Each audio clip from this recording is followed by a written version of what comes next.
Hey mes Phoenixous, ici le Phoenix. Aujourd'hui, petite vidéo particulière qui ne sera pas réalisée en facecam comme d'habitude, mais uniquement en voix off. Tout simplement parce que je ne retrouve pas mes vidéos où j'ai tourné cette petite vidéo. Je n'arrive que à retrouver la partie audio. Donc exceptionnellement, cette vidéo sera faite en voix off. Allez, à tout de suite mes Phoenixous.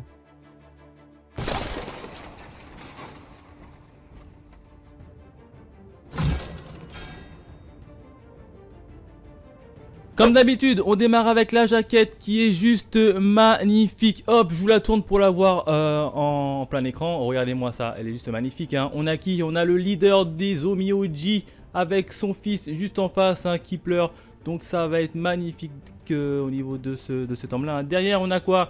On a une espèce de salle de contrôle. Là, c'est la salle simplement Shugen, là où le quartier général, en fait le QG, des Zombioji qui se battent contre les Basara. On a également un bonus quand on retire la couverture du tome.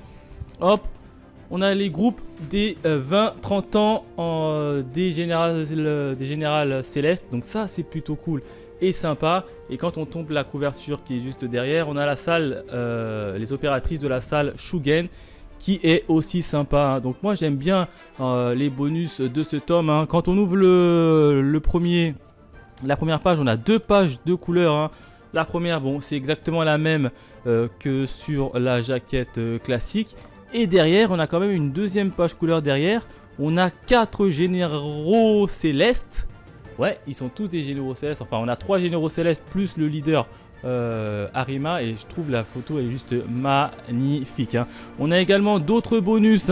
Par exemple, là, on a la carte de l'île Tsuchimikado. C'est en fait c'est l'île tout simplement des Zombioji, et juste ici on a tout un petit descriptif de chaque endroit pointé sur la carte. Donc ça c'est plutôt pas mal, c'est en plein milieu du manga. Moi je trouve ça super génial, ça nous permet de bien nous situer sur l'île. On a également d'autres bonus, c'est les profils des personnages, et pas des moindres puisqu'il s'agit des Basara en personne. On a les 9, si je dis pas de bêtises, les 9 plus puissants Basara classés par ordre de numéro, avec ce qu'ils aiment, leur date de naissance, etc. Donc on en apprend un petit peu plus sur les Basara, et ça c'est vachement cool. Et enfin pour terminer, on a un dernier bonus à la fin du tome, c'est les registres des impurs, qui nous permettent tout simplement de classifier les différents impurs qu'il y a de connus de la part des Zombioji. Donc un petit tome plutôt sympa avec pas mal de bonus, et ça je kiffe vraiment. Maintenant passons à la partie review. Et on démarre de suite la partie review avec deux événements majeurs qui s'est passé dans le tome 18. Le premier événement, c'est bien évidemment la mort d'Arima, le leader des Zombioji. D'ailleurs on l'avait vu au niveau de la jaquette, Arima Sensei vient perdre la vie face à un Basara, et pas n'importe lequel, puisqu'il s'agit du Basara numéro 2, donc Kaltifman, voilà, comme on aime bien l'appeler, enfin plutôt que Rokuro aime bien l'appeler, Kaltifman vient de perdre la vie devant les yeux de son fils après s'être sacrifié pour liquider avec lui le Basara numéro 2. Point intéressant, c'est qu'il a quand même réussi à tirer le Basara avec lui dans la mort, et ça c'est une très très grosse prouesse.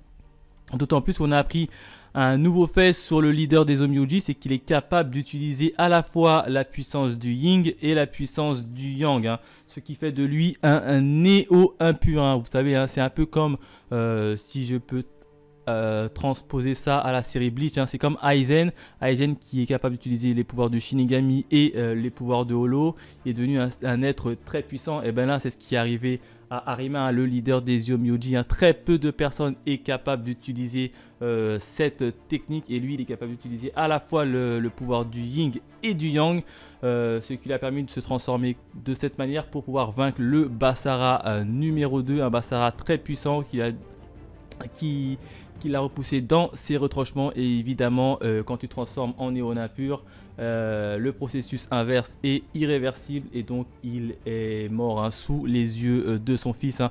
Mort assez touchante et émouvante, hein, puisqu'on connaît Arima, la relation qu'il a avec son petit-fils, c'est qu'il est très distant, hein. Et là, en fait, en mourant, il lui dit tout simplement de me pardonner. Il lui dit tout simplement qu'il aime. Et là, c'était très très fort en émotion. Le deuxième événement, c'est bien évidemment l'alliance entre Tenma et Rokuro, hein, deux personnages que tout oppose, hein. D'un côté, on a un personnage assez arrogant, sûr de lui et prêt à tout. Et de l'autre côté, on a un personnage, hein, Rokuro, qui est plutôt sympa, ouvert aux autres. Donc les deux personnages vont faire une alliance, hein, pour tenter de barrer la route à Yuto Hijikata, qui s'apprête à sortir de la strate supérieure pour venir déverser toute sa haine contre les Zombioji. Alors là, j'étais assez surpris, hein, que Tenma quémande de l'aide à Rokuro, hein, lui qui le juge comme étant un moins que rien. Il est allé le trouver pour lui demander de l'aide et ça, je n'en reviens pas, hein. D'ailleurs, Tenma, je n'arrive pas trop à cerner le personnage, hein. Il est certes très puissant, c'est le plus puissant des généraux célestes, hein. C'est comme ça que ça nous a été annoncé. Il a même failli tuer Shimon, hein, lors du tournoi Adare. Et là, tu le vois quand même qui demande de l'aide. Alors là, j'arrive pas trop à cerner le bonhomme. On a eu son passé d'ailleurs dans les tomes précédents où il vient d'une famille assez réputé, et pour arriver là où il en est, il a dû tuer et liquider tous ses frères et sœurs qui participaient au même combat que lui. Donc j'arrive pas trop à cerner Tenma. Je sais qu'il est du côté gentil, mais il est trop personnel. Bon là, il commence à s'ouvrir et à quémander de l'aide à Rokuro, et j'espère que ça va plus aller dans ce sens. Ce sera vraiment sympa. Voilà ce que je pouvais dire sur le tome 18 de Twin Star Exorcist, hein. Lecture très plaisante, assez touchante, notamment la première partie, hein, la mort de Arima, le leader des Zombioji, qui nous quitte dans le tome 18, hein. Donc moi, si je devais mettre une note dessus, hein, je leur ai mis la note de 4 sur 5, hein. C'était assez intéressant, puissant, il y a eu des combats, il y a eu une mort triste, et puis Tenma quand même, le leader des Zombioji, mince. Bref, n'hésitez pas à me dire dans les commentaires si vous aussi vous lisez Twin Star Exorcist, hein, ce que vous en avez pensé du tome 18 et de la mort de Arima Sensei, hein, le leader des Zombioji. Bref, dites-moi tout dans les commentaires. Quant à nous, on se retrouve très vite pour de nouvelles aventures. Allez, bye mes Phoenixous.